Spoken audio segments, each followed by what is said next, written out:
Hello students, welcome back to my channel. Students, आज का हम लोगों का टॉपिक है, चैप्टर नेम है हम लोगों का अभिप्रेरणा, मोटिवेशन। ठीक है। और आज हम लोगों का जो टॉपिक कवर होने वाला है, सबसे पहले हम लोग इंट्रोडक्शन करते हैं। ठीक है। तो चलिए हम लोग सबसे पहले ये समझने की कोशिश करते हैं कि अभिप्रेरणा यानी कि मोटिवेशन क्या है। तो हम लोग जो भी कार्य करते हैं उनके पीछे कोई ना कोई कारण ज़रूर होता है। इस कारण को अभिप्रेरण के रूप में समझा जा सकता है।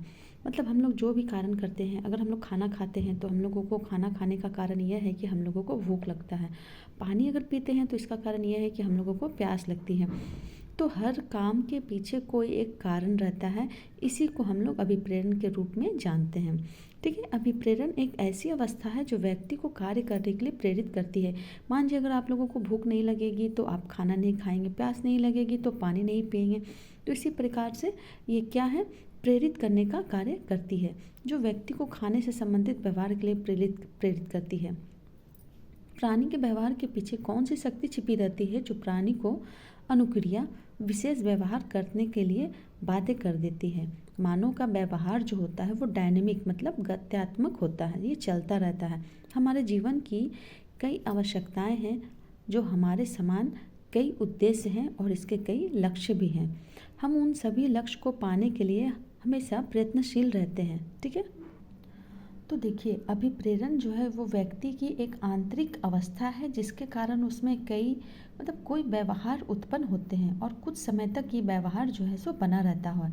तो ये जो अभिप्रेरण है, इसकी परिभाषा देते हुए व्हिटिंग और विलियम तृतीय, ठीक है, जो कि 1984 ने कहा कि अभिप्रेरणा अवस्थाओं का एक ऐसा समुच्चय है जो व्यवहार को सक्रिय करता है, निर्देशित करता है तथा किसी लक्ष्य की ओर उसे बनाए रखता है। ठीक है। इसके बाद हम लोगों के जो साइकोलॉजिस्ट बेरेन हैं, उन्होंने कहा है कि उन्होंने और उनके साथियों ने ये कहा है कि मनोविज्ञान में हम अभिप्रेरण को एक काल्पनिक आंतरिक प्रक्रिया के रूप में परिभाषित करते हैं, जो व्यवहार करने के लिए शक्ति प्रदान करता है तथा एक विशेष उद्देश्य की ओर व्यवहार को ले जाता है। इस परिभाषा में आंतरिक प्रक्रिया को शक्ति माना जाता है, जो व्यवहार के लिए प्राणी को प्रेरित करता है। मतलब हम किसी भी डेफिनेशन में जा रहे हैं तो हम लोगों को यही चीज़ मिलती है कि जो मोटिवेशन है वो एक प्रेरणा का काम करती है। अगर मोटिवेशन नहीं रहेगी हम लोगों के लाइफ में तो हम लोगों को ना खाना खाने की इच्छा होगी और ना ही तो प्यास लगेगी। प्यास लगने पे पानी पीने की इच्छा होगी। ठीक है। तो और इसी का समर्थन करते हुए जो हमारे साइकोलॉजिस्ट गिलफोर्ड हैं, जेपी गिलफोर्ड, 1957, याद रखिएगा जब भी आप किसी साइकोलॉजिस्ट का नाम लें उनके साथ में ये ईयर जरूर लगाइएगा। ठीक है ना। 1957 ने अपनी पुस्तक सामान्य मनोविज्ञान में लिखा है कि प्रेरणा एक विशेष मानसिक आंतरिक अवस्था है जो किसी क्रिया के आरंभ या प्रारंभ करने और निरंतर बनाए रखने की प्रकृति रखती है। ठीक है। उसी तरीके से जो मन 1967 के शब्दों में प्रेरित शब्द का अर्थ है गतिवान होना अथवा क्रियान्वित होना। इस रूप में कोई भी शक्ति जो क्रिया को उत्पन्न करती है, चाहे वो आंतरिक हो या बाहरी, मतलब आंतरिक यानी भीतरी हो या बाहरी हो, प्रेरणा कहलाती है।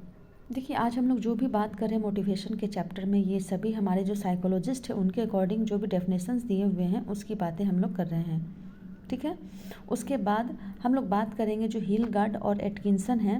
1967 के अनुसार प्रेरक से हमारा तात्पर्य उस वस्तु से है जो प्राणी को कार्य करने के लिए उत्तेजित करती है और प्राणी के एक बार कार्य करने के लिए तैयार हो जाने के बाद क्रिया करने के लिए निर्देशित तथा उत्साहित करती है।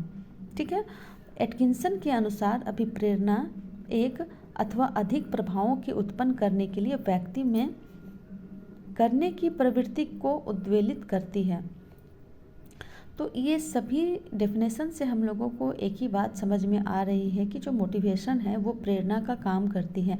अगर हम लोगों के लाइफ में मोटिवेशन नहीं रहेगी तो हम लोगों को किसी भी चीज़ के लिए कोई भी अंदर से इच्छा नहीं जगेगी। तो ये सभी भूख प्यास ये सभी क्या है, मोटिवेशन है, जो हम लोगों को खाना खाने के लिए, पानी पीने के लिए या फिर किसी भी तरीके के कार्य करने के लिए हम लोगों को प्रेरित करती हैं। तो आज के वीडियो में हम लोगों ने मोटिवेशन के जितने भी डेफिनेशंस थे उन सभी को कवर किया। आप चाहें तो जितने भी यहाँ डेफिनेशंस हैं उनके सभी भी इंग्लिश में डेफिनेशंस भी दिए हुए हैं।